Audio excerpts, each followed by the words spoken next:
Howdy! Today on Public Eye News, Northern Michigan University closes its recreation center as COVID-19 cases rise, and Calumet organizations and volunteers stabilize historic sandstone structures for future use. Later, Megan Tarcia will have your weather for the weekend, and Nate Jacobs will be back with your sports update. Hi, I'm Scott Minshaw. And I'm Nate Jacobs, and this is Public Eye News.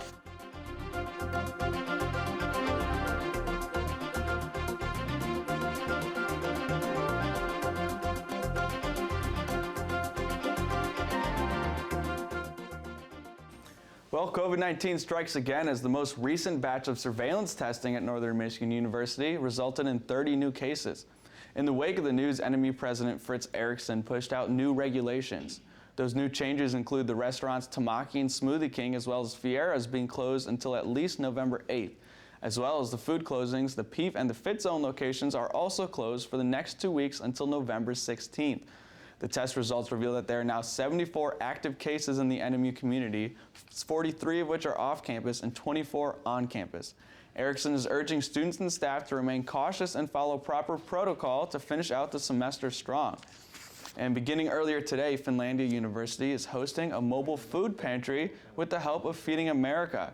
Starting at 2 at the Chapel of St. Matthew, community members can swing by in their car and collect free food and produce. This event is brought in effort by Feeding America West Michigan, Portage Health Foundation, and Finlandia University. Sarah Semler-Smith, the campus pastor, is very hopeful for the outcome of the pantry and is looking forward to helping the community as well as fulfilling the university's mission. The Northern Michigan University Department of Theater is facing new challenges as how they can present and share their productions with their audience. Due to COVID-19, using the theater or any in-person events is nearly impossible. Although that hasn't stopped the department from putting on a production of War of the Worlds this year. The production will be shown today and all throughout this week in an online format. In true Uper fashion, the department has tweaked the play to be set in the UP and include backgrounds from all over the Upper Peninsula.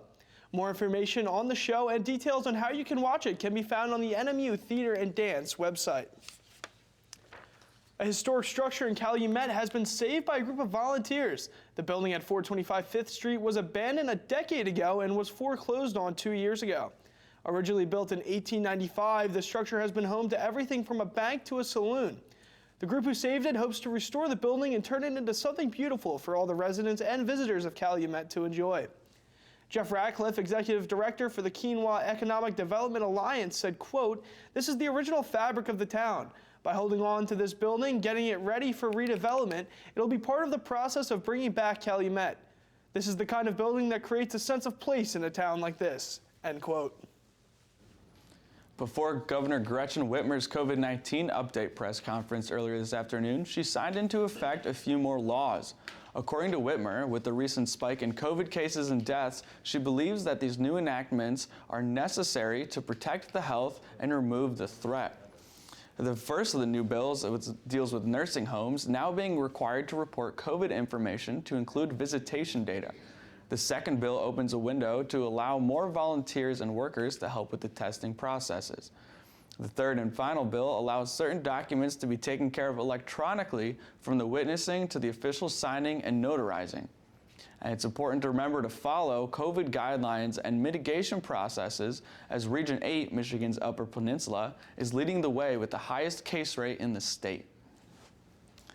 And as the Upper Peninsula COVID-19 rates are skyrocketing, Portage Health Foundation has helped Michigan Tech to double their testing. Portage Health generously donated $142,000 to MTU to increase their testing capabilities. With the funds given, they will also be able to purchase an RNA extractor and an information management system. According to MTU's Vice President for Research, David Reed, with their new capabilities, they are able to test up to 200,000 cases a week. Along with the testing of the students and staff of MTU, they are also helping out to test the local community as well. Of their 16,000 performed tests already, 2/3 of them were from members of the community. And after this break, we'll be right back at you with your national and international news. My name is Devin Gilfillian, and this is my Lost River session. I know you don't need me. A king with no crown, yeah.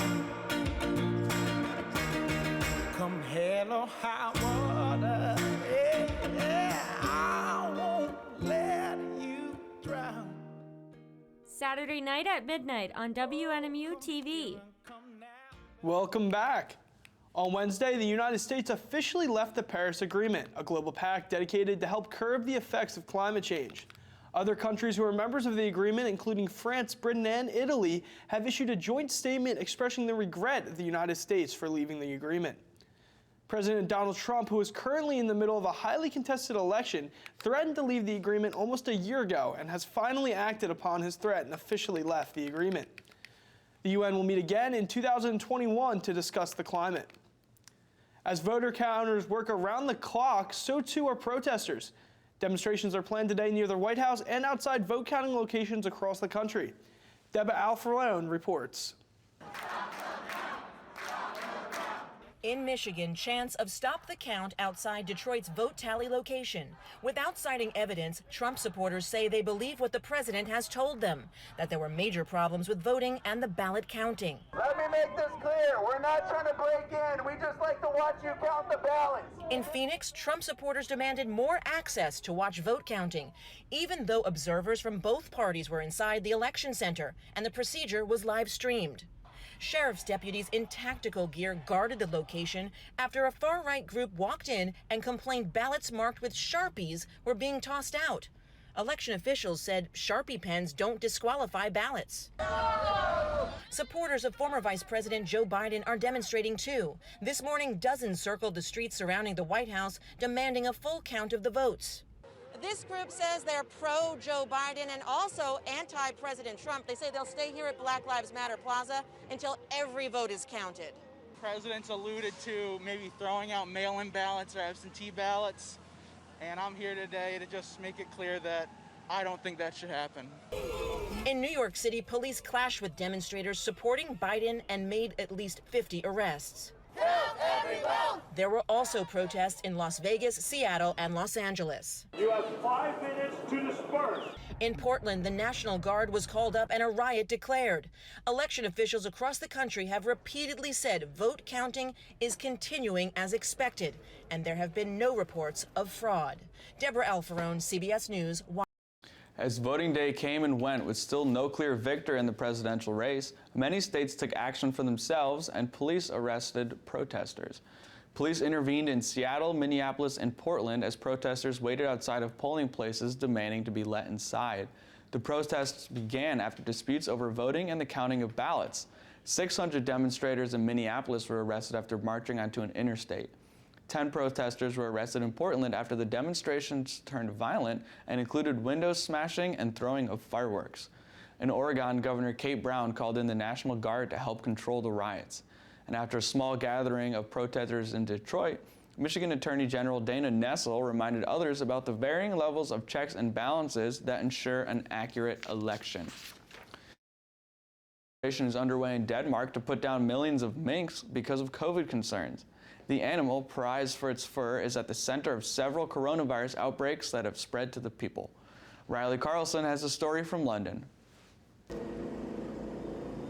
Wearing protective equipment usually seen in hospitals, health officials in Denmark are targeting mink farms to stop the spread of the coronavirus. Infections in the otter-like animals have been found on more than 200 farms. The bigger concern is a mutated version of COVID-19 that officials say turned up not only in minks, but in at least 12 people. And it's leading to the mass slaughter of about 15 million minks.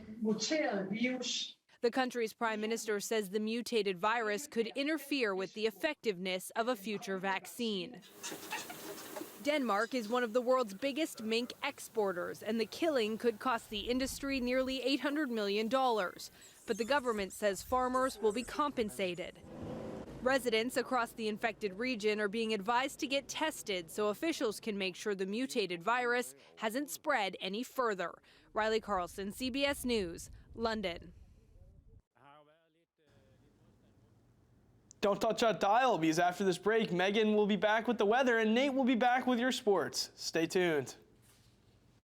On Masterpiece. I know you, Peter. You think you're too popular to be sacked. But if the moment comes, I shall be happy to prove you wrong. Whatever that is, I don't want it. You won't do you any harm. The day before the riot, Peter Lawrence visited the prison. Do you know that Dad has a girlfriend, or would you simply not ask? You need to look at your phone. You are not going to like it. You thought it was a battle. Now it's a war. Roadkill on Masterpiece. Sunday night at 9. Welcome back to Public Eye News. I'm Megan Tarcia here with your weather, and behind me is a very sunny and warm NMU campus. Looking into today's conditions, it is sunny with a temperature of 52 degrees.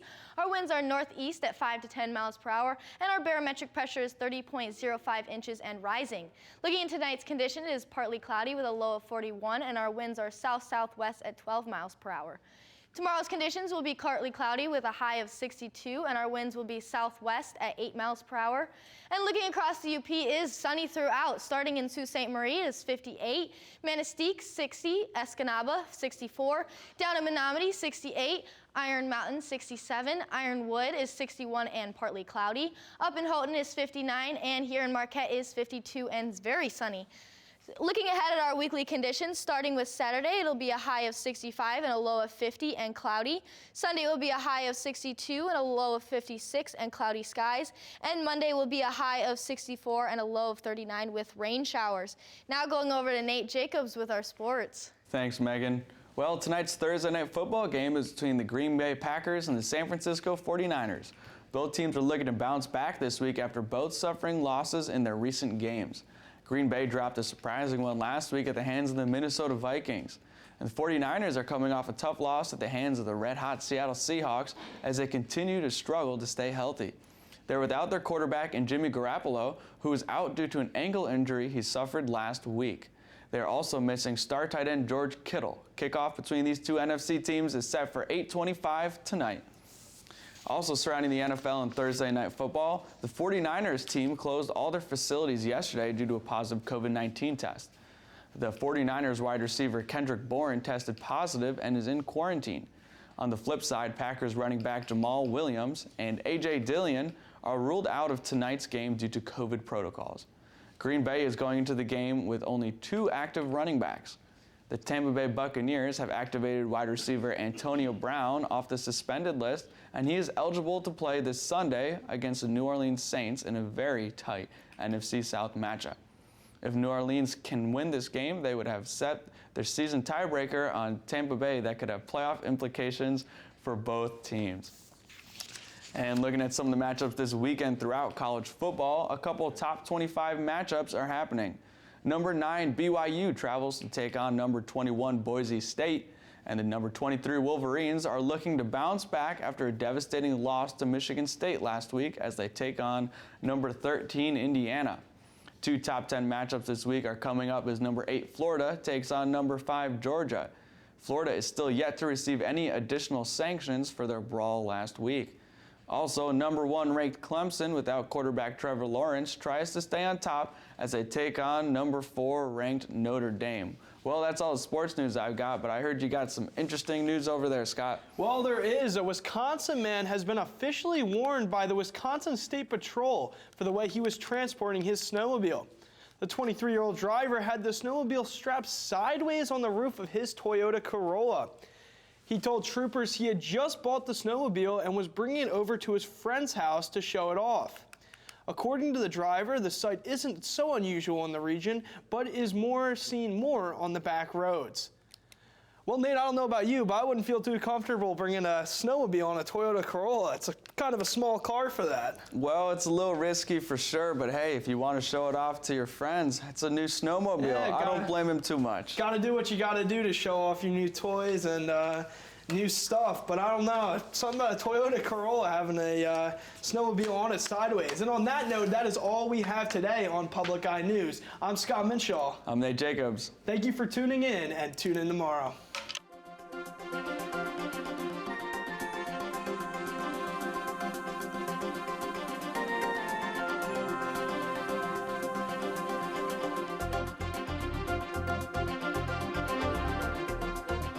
The preceding program was produced by WNMU-TV, Northern Michigan University Public Television, in studios located in Elizabeth and Edgar Hardin Hall.